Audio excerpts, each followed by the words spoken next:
தமிழ்நாட்டுல தேர்தல் வந்துருச்சு. அடுத்த வருஷம் தான் தேர்தல் வரப்போகுது. ஆனா இன்னைக்கு நம்ம தமிழ்நாட்டுல பார்த்தோம்னா இப்பயே வந்து தேர்தல் களை கட்டிருச்சு. குன்றத்திலே குமரனுக்கு கொண்டாட்டம்.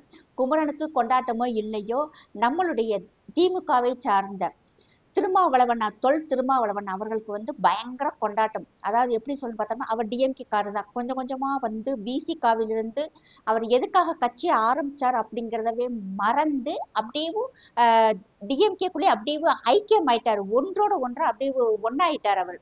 இதுல பார்த்தோம்னா நேத்து அவருடைய கட்சி தொண்டர்கள் அவரை திக்குமுக்காட வச்சாங்களோ இல்லையோ, தமிழக மக்களை வந்து அப்படியே ஒரு வியப்புல ஆழ்த்திட்டாங்க. எப்படின்னு பார்த்தோம்னா, அதாவது ஏற்கனவே வந்து திருமாவளவன் அவர்கள் சொல்லியிருக்காங்க, கூம்பு வடிவில் இருந்தா சர்ச்சு, ரவுண்டு வடிவில் இருந்தா அது வந்து மசூதி, அசிங்கமான சிலைகள் இருந்தா அது வந்து கோவில் அப்படின்னு சொல்லியிருந்தாரு.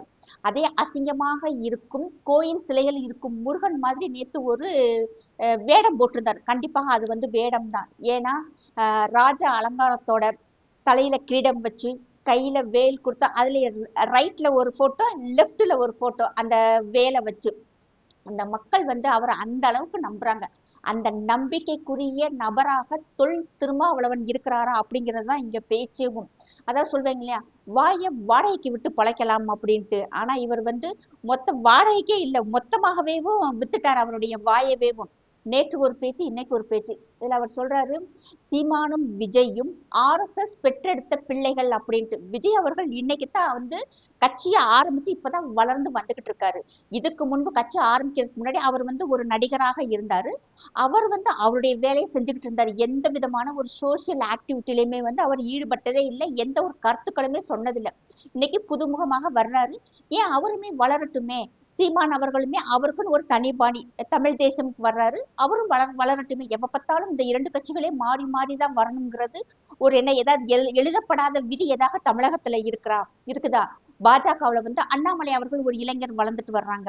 பாஜக உள்ள வந்து ஒரு பயந்து பயந்து மக்களை பயமுறுத்தியே இங்க வந்து ஒரு அரசியல் பண்ணி அதுல வந்து வெற்றியும் பெற்றுட்டீங்க. இனிமேல் வந்து அது நடக்காது. ஏன்னா மக்கள் உடனே வந்து நீங்க நேத்து எப்படி பேசிருக்கீங்க, இன்னைக்கு எப்படி ஒருத்தவங்க ஒரு அரசியல்வாதி பேசுறாங்கன்னு உடனே வந்து அதை கம்பேர் பண்ணி பேச ஆரம்பிச்சிட்டாங்க. அவ்வளவு விஷயங்கள் வித்தின் செகண்ட்ல நமக்கு வந்து தெரிஞ்சிருது. இப்ப திருமாவளவன் அவர்கள் பேசினது இது கிட்டத்தட்ட பார்த்தோம்னா, இவங்க எல்லாம் வளர்றாங்களே அப்படிங்கிற ஒரு வைத்தறிச்சல் தான். யார் வேண்டாலும் நல்ல முறைக்கு மக்களுக்கு நல்லது செஞ்சா அடுத்து அவங்களே வரலாம். ஆனா இங்க பார்த்தோம்னா அவங்க வந்து ஆர்எஸ்எஸ் வந்து தத்தெடுத்த பிள்ளைகள், பெத்தெடுத்த பிள்ளைகள் அப்படின்னு சொல்றீங்க விஜயும் சீமான் அவர்களையும். அப்படி பார்த்தா திமுகவும் பெற்றெடுத்த பிள்ளையாக வந்து திருமாவளவன் அவர்களை வந்து நம்ம நினைச்சுக்கலாமா? ஏன்னா அவர் அப்படித்தான் ஆயிட்டாரு. திமுகவும் பெற்றெடுத்த நல்ல குழந்தையாக திருமாவளவன் அவர்கள் இருக்கிறாங்க. இன்னைக்கு வரைக்கும் உங்களுடைய மக்களுக்கு ஏதாவது ஒரு நல்ல விஷயம் நீங்க பேசியிருக்கிறீங்களா? இன்னைக்கு தமிழ்நாட்டுல வந்து அதிகமாக இளம் விதவைகள் இருக்கிறாங்க. குறிப்பா பார்த்தா இந்த விஷயம் நான் சொல்லக்கூடாது. குறிப்பா பார்த்தோம்னா கிறிஸ்தவ மக்களும் திருமாவளவன் அவங்களுடைய மக்கள் அவங்கதான் வந்து அதிகமாக அடிமையாகி இன்னைக்கு அந்த வீட்டு பிள்ளைகள் தான் வந்து அதிகமாக விதவைகளாக ஆகியிருக்கிறாங்க. என்னைக்காவது ஒரு நாளைக்கு ஒழுங்கா வேலைக்கு போங்க, படிங்க, நம்மளும் முன்னேறணும் அப்படின்னு என்னைக்காவது அந்த பிள்ளைகளுக்கு வந்து நீங்க எடுத்து சொல்லியிருக்கீங்களா? ஒரு நாள் ஒரு வீடியோல கூட ஒரு பேச்சுல கூட அது இருக்காது. எப்ப பார்த்தாலும் அந்த மக்கள்கிட்ட வந்து ஒரு வெறுப்பு உணர்வை ஏற்படுத்துறீங்க. இனிமேலும் ஆர்எஸ்எஸும் பாஜகவும் சொல்லிலாம் இங்க பயமுறுத்தவே முடியாது. விஜய்க்கு விழுகிற ஓட்டுகளையும் சீமான் அவர்களுக்கு விழுக போற ஓட்டுகளையும் தடுக்கவே முடியாது. ஏன்னா மக்களுக்கு வந்து இன்னைக்கு ஒரு மாற்றம் தேவைப்படுது. பெண்கள் வந்து இன்னைக்கு எந்த அளவுக்கு கஷ்டப்படுறாங்கன்னு ஒவ்வொரு பெண்கள்கிட்ட தான் வந்து கேட்டா உங்களுக்கு தெரியும். விலைவாசியில இருந்து வீட்டுல வந்து ஆண்கள் குடிச்சிட்டு வீட்டுக்கு வந்து எந்த விதமான பொருளாதார உதவி செய்யாத எத்தனையோ குடும்பங்கள் இருக்கிறாங்க. இன்னைக்கு திருமாவளவன் அவர்கள் சொல்றாரு, அதாவது இன்னைக்கு வந்து மக்கள் வந்து எல்லா போராட்டம் பண்றாங்க, அதாவது செவிலியர்கள் வந்து போராட்டம் பண்றாங்க, இதுக்கு வந்து ஆர்எஸ்எஸ் வந்து துணை நின்றுச்சா, பாஜக துணை நின்றுச்சா அப்படின்னு யாரு வாக்குறுதி கொடுத்தது? உங்களுடைய கட்சி நீங்க தானே வாக்குறுதி கொடுத்தீங்க. தொகுப்பூதியத்தில் இருக்கும் செவிலியர்களுக்கு வந்து பணி நிரந்தரம் செஞ்சு கொடுப்போம்னு தேர்தல் வாக்குறுதியில கொடுத்தது நீங்க. அந்த தேர்தல் வாக்குறுதியில இருந்த விஷயத்த நீங்க தான் வந்து நிவர்த்தி பண்ணி கொடுக்கணும். அவங்களுக்கு வந்து பணி நிரந்தரம் கொடுக்கணும். தூய்மை பணியாளர்களுக்காக ஆர்எஸ்எஸ் ஏன் வந்து போராடணும்? தேர்தல் வாக்குறுதியில் நீங்க தானே சொன்னீங்க அவங்களுக்கு வந்து செய்ய வேண்டிய விஷயங்களை நீங்க செஞ்சுட்டு அவங்க ஏன் போராட போறாங்க? தேர்தல் வாக்குறுதியில கொடுத்தது பூரா நீங்க செய்யவே மாட்டீங்களா? நீங்க என்னைக்கு போராடி இருக்கிறீங்க? செவிலியருக்காகவும் தூய்மை பணியாளருக்காகவும் திருப்பரங்குன்றத்திற்காகவும் இன்னைக்கு நடக்கும் ஒவ்வொரு விஷயத்துக்காகவும் என்னைக்காவது திருமாவளவன் அவர்கள் ரோட்ல இறங்கி என்னைக்காவது ஒரு நாளைக்கு நீங்க ரோட்ல வந்து போராடி இருக்கீங்களா? நேற்று வந்து மதுரையில போராட்டம் பண்ணிருக்கீங்க. எப்படி? அதாவது வந்து அஸ்யூஷுவல் எப்பயும் போல அந்த 1.5% இருக்கிற பாப்பானை பிடிச்சி தொங்கிக்கிறது, பிடிச்சிட்டு ஆர்எஸ்எஸ் பிடிச்சி தொங்கிக்கிறது. ஏன்னா அவங்க 2 பேரும் தானே வந்து என்னத்தையாவது பேசிட்டு போய் ஏதாவது கத்துதுன்னு சொல்லிட்டு அவங்க தான் கண்டுக்க மாட்டாங்க. இதே மத்தவங்கள நீங்க பேசிட முடியுமா? மதுரையில நின்று எங்க நின்றுமாவது நீங்க பேசிட முடியுமா தைரியமாக? என்ன சொல்றீங்க?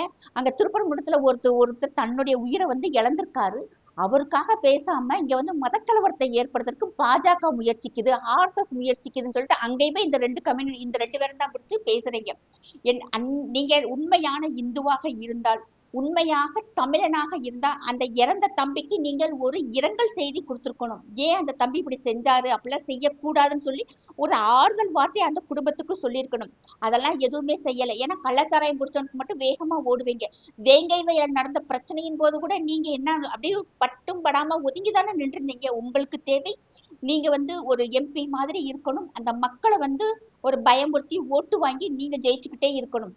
ஆனா இன்னைக்கு இருக்கும் மக்கள் வந்து நல்லா புரிஞ்சிருக்காங்க. பழைய ஓய்வூதிய திட்டத்துக்கு ஆர்எஸ்எஸ் பாஜக என்ன செய்யுதுன்னு கேக்குறீங்களே, பழைய ஓய்வூதிய திட்டத்தை நாங்க திரும்ப கொண்டு வருவோம்னு சொன்னது தேர்தல் வாக்குறுதியில உங்களுடைய ஆளும் அரசாங்கம் தான் சொன்னது. அப்ப நீங்க தான் வந்து பழைய ஓய்வூதிய திட்டத்தை கொண்டு வரணும்.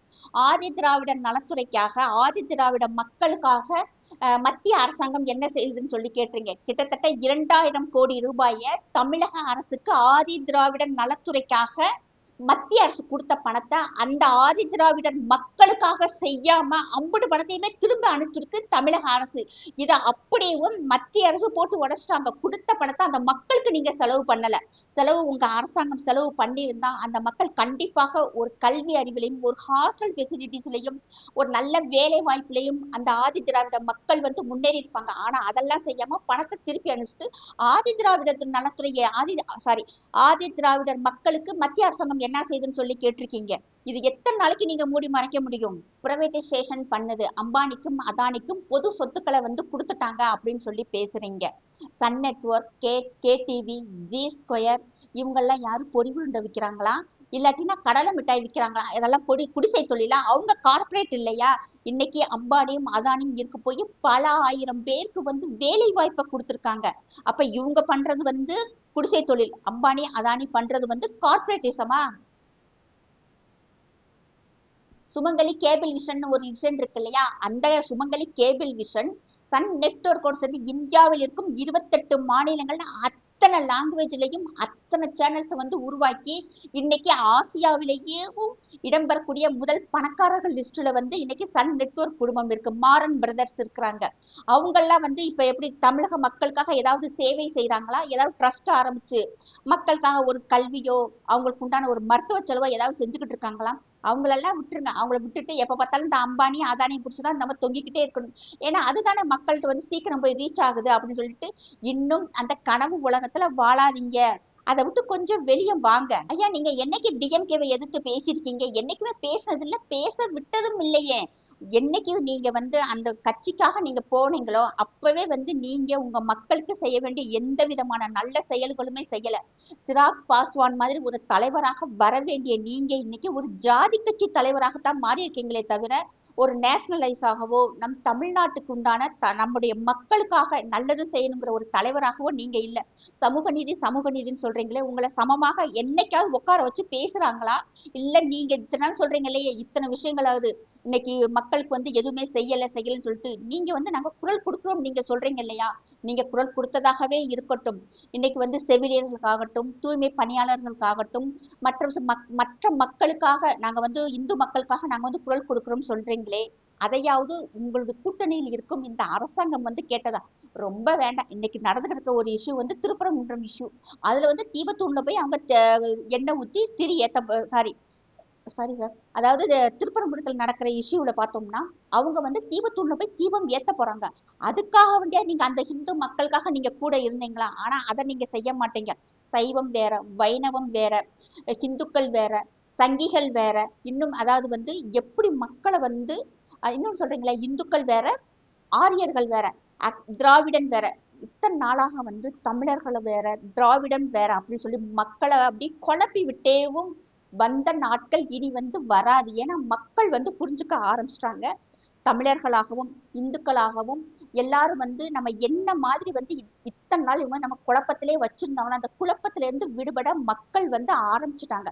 இனிமேலும் உங்களுடைய அரசியலுக்காக நீங்க செய்யும் டிராமாக்கள், அதாவது அந்த தலையில வந்து கிரீடம் வைக்கிறது, ஆள் உயர மாலை போடுறது, லெஃப்ட் சைடு ரைட் சைடு வந்து வேல் வச்சு போட்டோ எடுக்கிறது, கோயிலுக்கு போய் திண்ணூறு வைக்கிறது, இது எல்லாமே நீங்க அரசியலுக்காக செய்யும் வேடம் அப்படிங்கிறத மக்கள் புரிஞ்சுக்க ஆரம்பிச்சிட்டாங்க. இனிமேலும் வந்து மக்கள்கிட்ட அது எடுபடாது. இனிமேலாவது நீங்க திருந்துவீங்களான்னு பார்ப்போம். திருந்துறதுக்கு வாய்ப்பு இல்லாட்டி மக்கள் தான், நாங்க தான் திருந்தணும்.